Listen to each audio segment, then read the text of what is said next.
जावेद भाई, ये विधानसभा के चुनाव है और विधानसभा के चुनाव में आज की तारीख में बीजेपी की स्थिति कमजोर दिखाई पड़ती है। नतीजे क्या होंगे वो एक अलग सवाल है कि तमाम तरीके के ओपिनियन पोल इसी ओर इशारा कर रहे हैं कि भाई मध्य प्रदेश भी हार सकते हैं, छत्तीसगढ़ भी हार सकते हैं, तेलंगाना में तो खैर वो एक जमाने में बहुत पावरफुल स्थिति में थे, लेकिन अब उनकी स्थिति पिछड़ती चली जा रही है।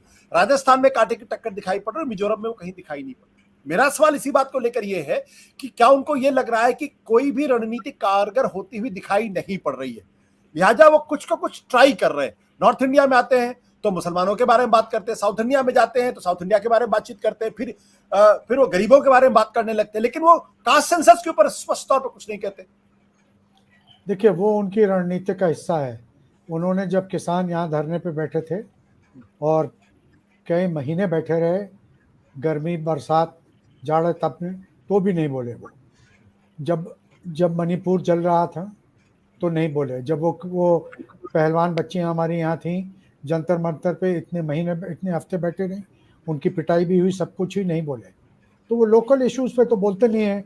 बोट्सवाना में बाढ़ आ जाती तब बोलते हैं, हॉलैंड में अगर दो साइकिलिस्ट में टक्कर हो जाती तब बढ़ते। वो देखिए, वो बड़े नेता हैं, वो सब लोकल इश्यूज़ के ऊपर उड़ गए हैं।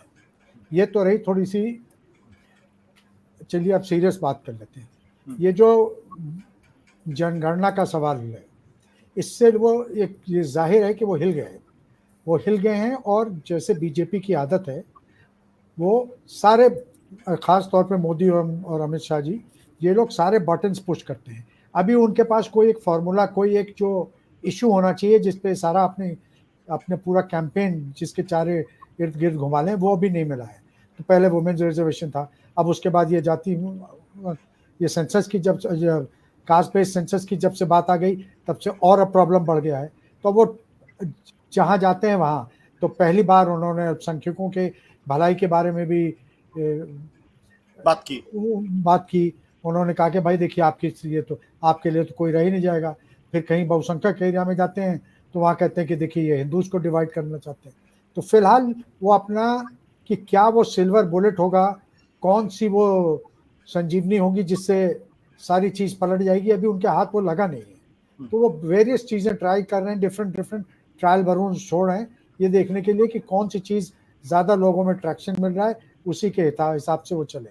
फिलहाल उनके हाथ कुछ नहीं लगा है, फिलहाल बेहद परेशान हैं और बौखलाए हुए हैं, और इसलिए आउटवर्डली जितनी भी कॉन्फिडेंस दिखाएं, लेकिन ये सब जो इधर उधर बातें करते हैं और बिना तर्क के, बिना किसी फाउंडेशन के जो बातें उछाल रहे हैं, इसका सीधा ये प्रमाण है कि ये घबराए हैं, परेशान हैं और मुद्दे की तलाश में हैं। अब देखिए, इन्होंने एक चीज, छोटी सी बात, अब आप देखिए, इनके चेलों ने सडनली कल ये उठा दिया कि वेस्टर्न यूपी का डिवीजन हो और वेस्टर्न यूपी में बनना चाहिए। फिर इन्हीं के एक आदमी ने बीच में उसमें शगुफा छोड़ दिया, संगीत सोम ने, कि अगर बन गया तो ये तो मिनी पाकिस्तान हो जाएगा। संजीव बालियान कहते हैं कि तो ये मुद्दा क्रिएट करने की कोशिश है। कहाँ कौन सा मुद्दा क्लिक हो, कौन से मुद्दे में लोग रिएक्ट करें, थोड़ा सा बड़ा मुद्दा हो जाए। सत्य हिंदी का ऐप डाउनलोड करें गूगल प्ले स्टोर पर।